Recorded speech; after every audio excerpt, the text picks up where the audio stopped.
Dito sa may bahagi ng bypass road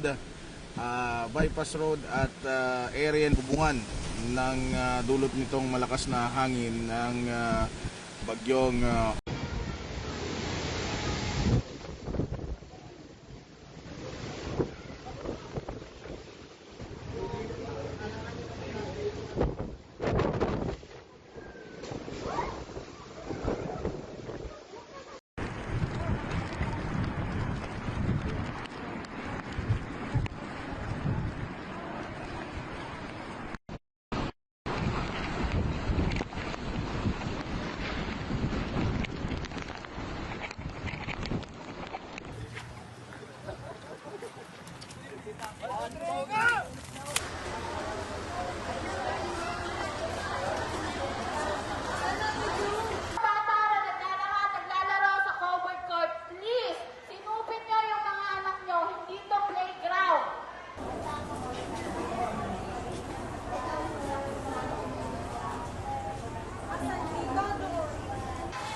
Actually, kagabi pa lang po, pinalikas ko na yung mga tao para lumipat dito sa evacuation area.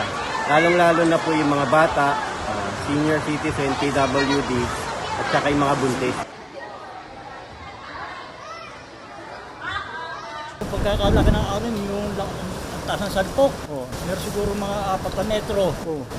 Kaya tuloy mga bayan nito, nabasa ito. Ang ganda ng tubig. Ang ganda. Dito nga tubig ko rito yun. Anong nangyari sa tinitrabaho mo? Kaya naman nawasan ng mga baba ko. Sira. Duro. Pati mga dami kinaupos. ayun, hospital, ayun.